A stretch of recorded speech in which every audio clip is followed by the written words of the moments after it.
we'll let everybody in now.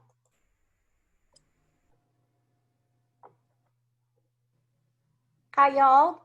Glad to have you here. And today, my special guest on Continental Confidential Live is Ryan Bingham. Hi, Ryan. Hi, how are you? I'm good. How are you doing? Doing great. And you just got back from Montana, some cooler weather for sure. Yeah, I did. Yeah, I just got home. Would everybody please turn off your mics and your video, please? Would appreciate it. Lexi Godfrey, I believe your video is on. Please turn it off. Thank you very much. So now you're back in Texas again. Mm-hmm. And what are you up to now? Oh, just got home and I'm pretty busy changing diapers. I've got a 1-year-old little boy at home and 2 other little toddlers. So I've been running around trying to keep up with them and, you know, just doing that kind of deal. So that's what I've been up to the last few days. That'll keep you busy for sure. And I bet your wife could use a break too. Yeah, they definitely noticed that that extra hand being gone. So it's been back and help out. I know they were definitely outnumbered here. So let's talk about when you first started playing. What was your first gig? You know, the first time I played, I think Celeste got me in to play the late night, or just maybe right before James McMurtry on Wednesday night when him and John were playing. And those are kind of the earliest memories I have of actually playing there, and other than just coming in and listening to bands, you know, on a regular basis. And I think that was the first time I played was on a Wednesday night. Yeah. Right. Celeste was certainly your champion. She came in all excited about this kid, Ryan Bingham. And next thing I know, you're on stage, and then you played fairly frequently for a while. I did, yeah. It was really the first place in Austin that really, you know, I had the opportunity to play, and Celeste and Steve and you and everybody there at the club were so gracious and kind and offered up the hospitality. And yeah, I felt pretty lucky to be able to come in there and then kind of have a home. Now, how Celeste met you was because she used to go to rodeos and bull riding events, and she heard you playing at a campfire at a bull riding event. And so did you ever actually ride bulls, or did you participate in rodeos at that time? I did, yeah. I think at that time I wasn't riding so much. I was working for Mac Altizer, a guy that has a rodeo company down in Del Rio called Bad Company Rodeo. But I grew up riding steers in the junior rodeos, and then got into riding bulls when I was older. And that's really how all the music stuff got started, you know, was traveling around and playing my guitar for my friends and playing on the, you know, backs of flatbed trailers in the parking lot at the rodeo. And so cool. That's Celeste, and she said, "Why don't you come to town and play in a club?" You know, so that's how it started. And so when you first started playing, was guitar your only instrument? It was, yeah. I played guitar, and then I was experimenting, you know, with the harmonica some, you know, playing, you know, together. But that was really basically all I was playing. I'm kind of a pawn shop guitar, and, you know, knew 3 cowboy chords on there. Well, it seemed to work for you. And so on the songwriting front, when did you first start writing songs? Really, you know, fairly quick after I picked up the guitar. I was living in Laredo, Texas. When I was younger, I was about 16, 17 years old, and this fella taught me how to play some mariachi music down there. And when I left there, I moved up around the Fort Worth, Stephenville, Texas area, and you know, that was kind of the only song I knew how to play. And so I started trying to teach myself some new chords and things like that. And really, I didn't really have enough of kind of musical foundation to where I could listen to songs on the radio or listen to records and play them, you know. So I was really limited in the kind of things I could play, and at times was frustrated because I couldn't figure out how, you know, these songs were played, and I didn't know the chords. So I really just started making up my own because of that. And I knew one or two chords on the guitar, and just kind of started, you know, writing about my weekend adventures and things that were just on my mind. And that's really how I got started. So in a way, your lack of formal training forced you to be more creative. Yeah, in a way it really did. You know, I just kind of, you know, I could listen to the rhythms, and I could feel the beats, and I could listen to what the people were saying, you know, in the songs, and that really informed a lot. And so I just really kind of tried to concentrate on my strengths and not the weaknesses. You know, I had one or two chords, and I would just kind of really concentrate on what I was wanting to say and what I was feeling, and didn't really worry about the rest of it. And so who were your early influences? A lot of the early stuff was a lot of kind of the Texas guys around there, you know. Kind of growing up in West Texas and being from southeastern New Mexico, I really got into guys like Guy Clark and Townes Van Zandt and Joe Ely, and really kind of, I lived with my uncle for a while, and he was a big fan of those guys, and so he played their music quite often, and I, you know, grew up listening to that. And I think me being from the same kind of geographical area as them, I really related to the songs and what they were talking about. And so that was really some of the early kind of songwriting, storytelling, you know, stuff that I really got into. The Texas Troubadours. Yeah. Yes, ma'am. That's not a bad group of guys to be influenced by, for sure. And so a lot of your songs are, in fact, story songs. Mm-hmm. And I think that so much of what you write is so relatable to people. I mean, I'm originally from upstate New York, just 90 miles south of Montreal. Mm-hmm. And so while I didn't have a Texas experience, I certainly had an experience of growing up on a farm and being around animals and that sort of thing. And so I found a commonality in your music that's really relatable. And there's a very emotional side to what you write. Yeah, it's always been fairly personal. You know, I think just from early on, I didn't really know how to differentiate with some of that. I just kind of would write what I was feeling. And I think a lot of the times I didn't have much choice, you know. Even if I was trying to write about something else, at the end of the day, what was kind of bubbling up would always take over and be the thing stuck. You know? You can only kind of force it away for so long before it comes out, right? I think that's really true, especially for real songwriters who write from a soulful place. You know, it's like there's something so genuine about it that you know that this is a life experience. Yeah. This isn't just made up off the top of your head. Yeah.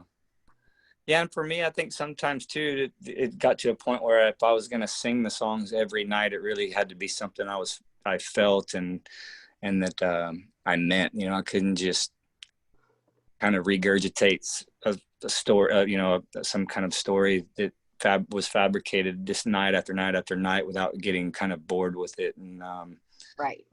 And then I, you know, at some point I started to realize the connection with people out there and what they were getting from the songs, you know, and how people could interpret them into their own lives and their own ways. And then it became something a lot bigger than just myself. And, you know, I think originally when I was younger, I was, you know, I was alone a lot and from a very rural area that, you know, and so a lot of the songs were a bit selfish and just kind of about me and what I was going through. And then the more I got out into the world and started to meet other people and hear their stories as well, then the more it kind of evolved into being about things that we were all going through and those more kind of shared experiences. What has been the real highlight gig for you so far?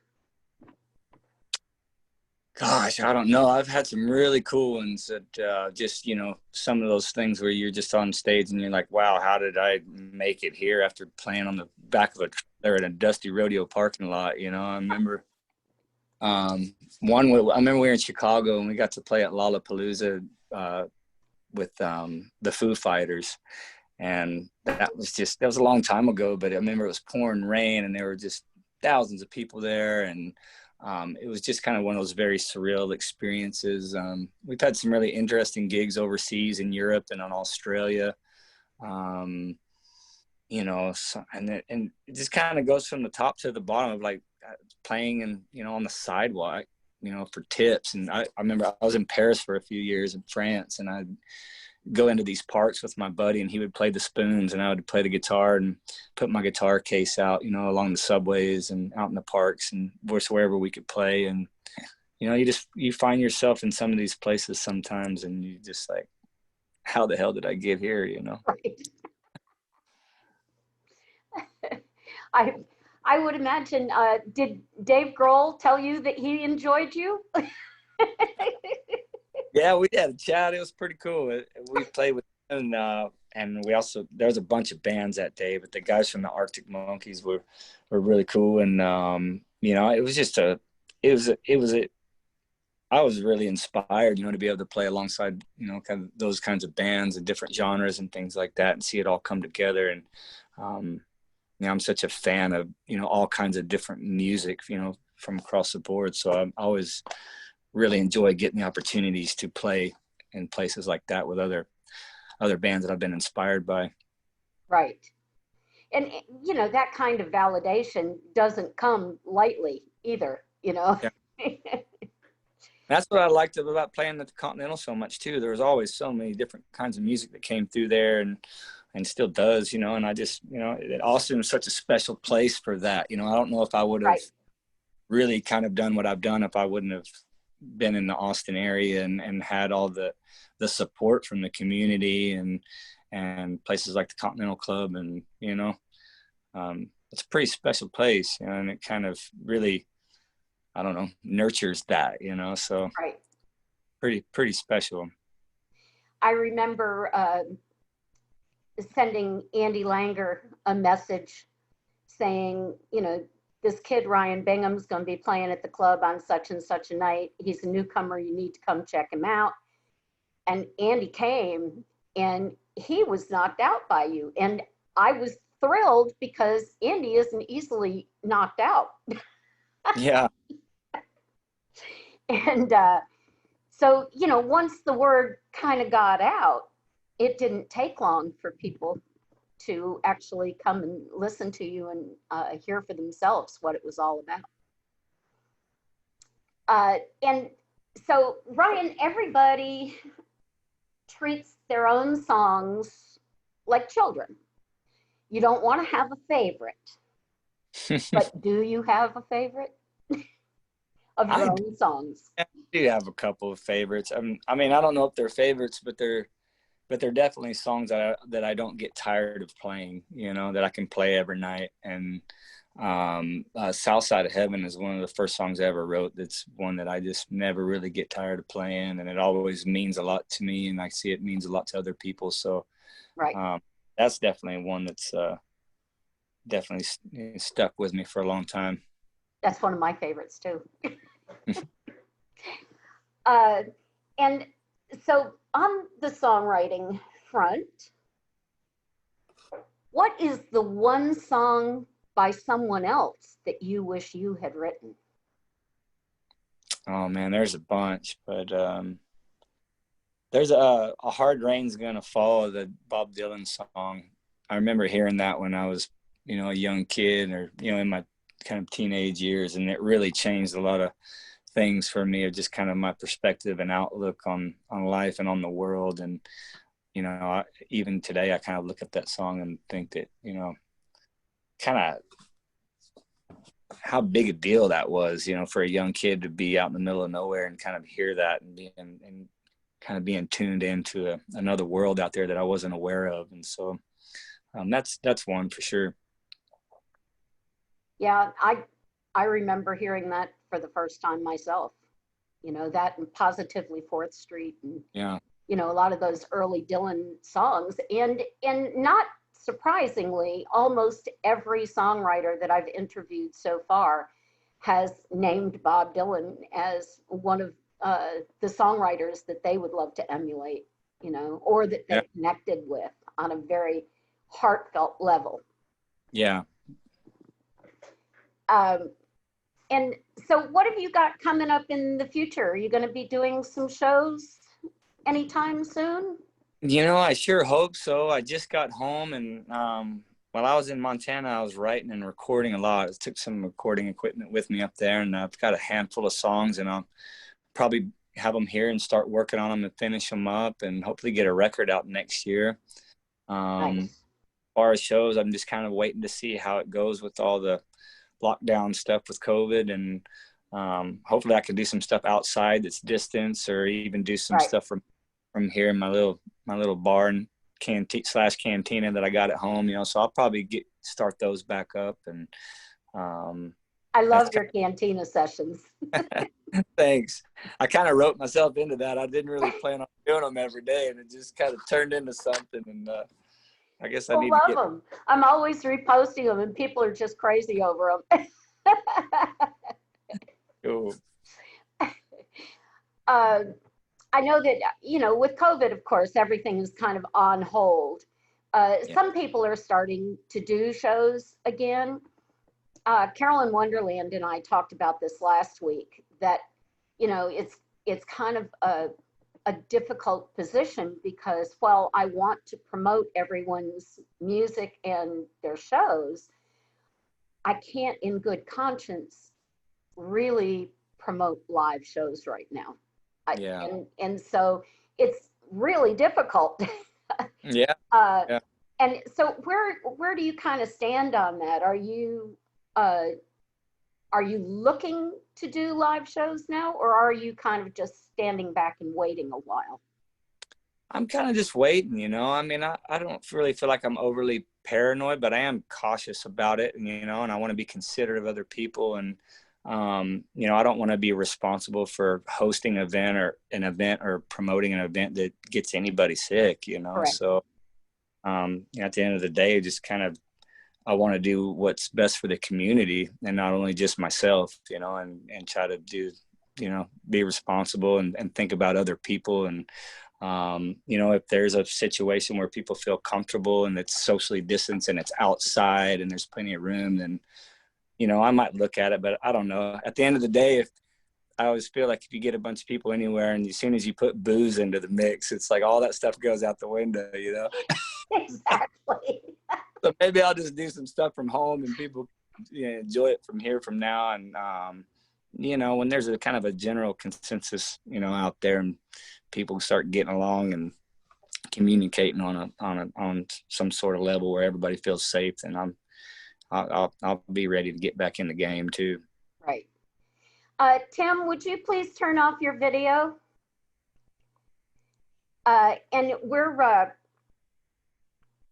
we're kind of, you know, at that stage where there's the possibility of the vaccines being available by the first of the year. Mm-hmm. And so I think for the first time, people are actually feeling some hope. Yeah. About 2021. Yeah. Because there is the possibility of things going back to a near normal, if not 100% normal. Mm-hmm. And I know, you know, a lot of our musicians are just hurting, as are the clubs. I mean, the venues just closing left and right. All the stage hands and the sound guys and lighting and all the crew. I feel so much for all the guys, and I, you know, yeah, I really hope we can get it kicked back up and going as soon as we can. I know a lot of people depend on it to make a living and put food on the table. So, and it's just, you know, gosh, a world without music. What kind of world is that? Yeah. And I know it's hard for some people to adjust to doing the live streams, not from the musician standpoint, but from the fan standpoint, because, well, you're getting a dose of music at the same time. It is so different than the live music experience is that it's kind of frustrating. Yeah. I have hope though. I have hope for it. You know, I mean, I think if everybody will just come together and get along and wear a mask and, you know, not make it such a political thing, but just look at it as something as you're taking care of your neighbor, you know, it would make things a lot easier.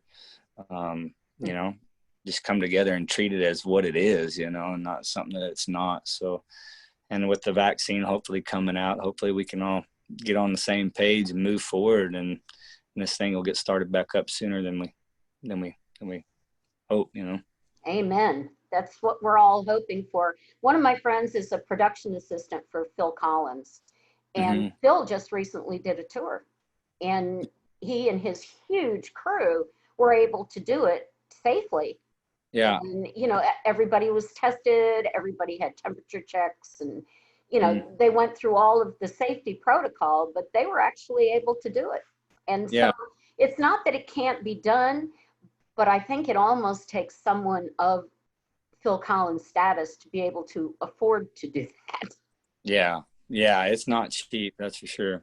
I know from the seat working on Yellowstone in Montana, you know, and everybody was tested 3 times a week and they had on-site stuff, but you know, that's not everybody can afford to do that. You know, there's big productions and things like that. But I was, you know, I was a bit cautious, you know, before I went up there and did it. And I was really surprised how well it was and how organized it was and how everyone just kind of got on board together because everybody wanted to go to work, you know, and so it was nice to see people kind of put all their differences aside and just come together for a common cause or a common goal and make something work. And it just kind of, you know, gave me hope that it can work, you know. And what an excellent show. You know, I was so pleased when you first joined the cast. That was the first time that I had seen Yellowstone, and I was hooked. From the very first time I saw it, I was hooked. Oh, right. And I've never been like a super Kevin Costner fan. I mean, I'm just not much of a movie person. Yeah. And so I had not been sure what to expect, although I thought he was perfectly great as an actor. But seeing that TV show was a completely different experience for me. I am now a huge Kevin Costner fan. And a big Yellowstone fan, and I'm always glad when you're on it, especially when you get to sing. And so let's talk about how you ended up in films. Okay. So tell us a little bit about how that all came about. Well, it's really through the music, you know. It's how I came out here to Los Angeles and started playing gigs and met a few people in the film world. And next thing I know, I've met a few directors and writers that brought some projects to the table and were really just interested in me writing songs for them. And then kind of every time that's happened, I've ended up getting cast in the project as well to act a little bit, you know. And so that's just really how it all started, was with the music and writing songs for the projects. And that's also kind of how you ended up in Yellowstone as well, right? Yeah, same deal. Taylor Sheridan, the writer and creator, you know, contacted me about writing some songs for it and even just using some that I'd already had written. And then he discovered that I used to do all the rodeo stuff and rode bulls. And he said, well, hell, we got to get you in this thing. So yeah, here we are. And I think you're not the only one in the cast that actually has had experience in the actual rodeo world. Wasn't there, I may be making this up, but I thought, isn't there somebody else that was in rodeo? Yeah, Forey Smith, the guy that plays Lloyd. He rode bareback horses and saddle bronc horses, and yeah, he's an old cowboy from way back, and he's been doing it for a long time. So no wonder so much of the show seems so authentic. Yeah, and they you've got been riding forever, so pretty natural to be on a horse. So what aspirations do you have from here, Ryan? Are you just pretty much content with riding whatever comes along, or do you have some long range goals for what you want out of your career? I don't know. I kind of go back and forth with it sometimes, you know. A big part of my life right now is these kids that I got and just kind of taking care of them and raising them up. But I definitely have things that inspire me every day musically and film wise. I've got a few ideas I'd like to write down that might become some TV shows or a film one day, or and then just like a lot of music and lots of kind of different kinds of music. I've thought about, starting maybe some kind of side project with a band, or, something else that I can just explore different genres and avenues of music that, that maybe some of my kind of hardcore fan base might not be into, but might be, I don't know. I like to experiment with a lot of different stuff. And so I've got a bunch of songs that I just wrote in Montana that I've got, and then I've got a bunch of other little ideas that I'm just playing around with in the studio, and maybe some collaborations with some other people. I've recently, over the past couple of years, met Mike D from the Beastie Boys out here, and a few other people, and just kind of, I don't know. I'm always open to kind of collaborating on things, so we'll see where it goes. That's awesome. I think that's the best possible way, is to kind of open yourself up to the possibilities. Yeah. Because you never know what's going to come along. Yeah, you never know. Just gotta put yourself in the right place at the right time, and the only way to do that is getting to as many places as you can. And who have you been most starstruck by? Gosh, I don't know. That's probably a tough one, Gosh, I don't even know, Diane. I have to think about that a little bit.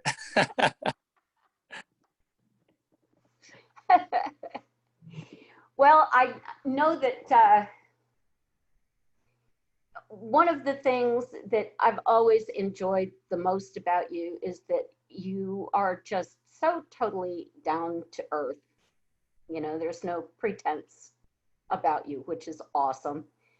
But in those early days, did you see your future being what it is now? No way, not at all. I didn't really, my expectations were so low at that time. I mean, I know I really enjoyed it, and I knew that, if it weren't for the guitar, I would have been, digging ditches for somebody else, and I was just so happy to be able to work for myself in a way, to not have to, most of those jobs I did were, hard labor, construction, or building fence on ranches. And I just, not that I'm afraid of hard work or anything, but it just felt good to just be in kind of control and just rely on myself. And, I could go play my guitar for a few hours at night and make enough money to fill up my pickup and put some food on the table and get down the road and go travel around and see things and just meet a lot of really incredible people. So I remember those times when I first started out were just some of the best, because, just kind of free as the wind and rolling around Texas, playing all these cool honky tonks and bars. Right. And, but I never had any idea that it would really go any further than that. I was pretty content on living out of the back of my camper and, playing little bars, and if this is as good as it gets, I got it made. I remember those days. Yes, indeed. And back then, you used to come in and do shows with, Doug Moreland. Yeah, Doug Moreland and all those guys down there in Manchac.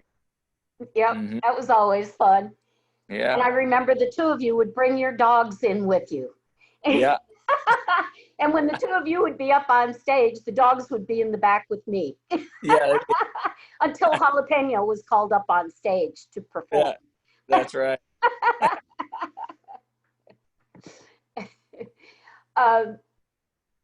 So I'm sure you're familiar with Ray Wiley's quote of "Any day that my blessings are greater than my than my expectations is a good day." And that kind of sounds like where you're at. Yeah, I'm pretty content. I try to take every day as it comes and be thankful for the one I get each day and live it the best I can. And hope to get another good one tomorrow. So, um, yeah, for sure. And so you said that you've been working on new songs while you were up in Montana. Yeah, And yeah, I got. so when you record, will you be doing it from your house or do you go to a studio? I did a lot up there. I had the coolest little cabin up in the mountains, and I took some recording equipment with me there, and so I just tried to capture them all there. And there's something about it that just, I don't know. I don't really want to mess with them too much. They're kind of demos, but they're not. Like they're just, for some reason, when you get in those spaces like that, you capture some sort of vibe of the place and the time and whatever spirits are in the hills up there. And there's something about these recordings I got that are just unique and special to that place. So I might kind of mess with them some, but I really don't want to, kind of change them too much. I might just kind of leave them as they are and maybe just put it out as like an EP or something of these demo recordings from the mountains up there. But So they're acoustic solo rather than being a band recording. yeah, they're just me and a guitar, and I put some other sounds to them. I played some mandolin and some like weird electric guitars in the backgrounds and put some beats on a few things just low in the background. And so they're just kind of these really kind of trippy, kind of mountain acoustic songs that are, Atmospheric? yeah, very atmospheric and full of love and just, Wow. I don't know, it's been such a dark time in the country, over the past few months. When I got up there, all I could think of do was just kind of write a bunch of love songs, and hopefully, that's about the only thing I could really kind of muster up. So I don't know, but there's something unique and special about it. I'm looking forward to kind of putting it all together and seeing what it turns into. Well, now I can hardly wait to hear them. I'll send it to you, Sting. um, Tyler asked if there would be an opportunity for the audience to ask questions. And I say, why not? Yeah, why not? Okay. Yes, Tyler, you got a question for us? Would you like me to just unmute myself or speak in the chat? Actually, if you would, well, I guess as long as you're doing it, go ahead and speak. Sure. But I will ask that afterwards you turn your microphone back off again. Okay, gotcha. Hey, Ryan, I was just curious if you had any formal acting training and whether or not you felt like you were kind of playing yourself in Yellowstone or if you felt like you were putting on a character doing that. Man, I have not had any formal training. I mean, I guess maybe a little bit. When I did the movie Crazy Heart with Jeff Bridges, he took some time to kind of work with me on a few things of just going over lines and stuff like that. But other than that, I've been kind of left to my own demise. And part of the stuff with Yellowstone is it's definitely part of just me, who I am, but also just kind of those cowboy characters I grew up around in West Texas. There's so many of them that had these, crazy, unique characteristics that every now and then, kind of depending on the scene or what it is, I'll think about those guys and, kind of draw inspiration from them. So it's a little bit of both. All right. Thank you. Yeah. Yeah, that's very cool. And, I think that's what comes across too, is that it is so much of just who almost everybody on that show is in some respect, that it's not all just fantasy. Yeah. Yeah. And I knew a lot of those guys too growing up. Mm-hmm. Yeah. Had a lot of them coming to the club too, raising hell. Oh yes, indeed. Probably had a few of them out. Oh, there have been a few. I know a few for sure. Take off with them. Well, I tried to get Celeste to join us today, but she wouldn't. And I thought she was going to be here to watch this, but I haven't seen her on here yet. So We'll tell her hi. I'll give her a shout.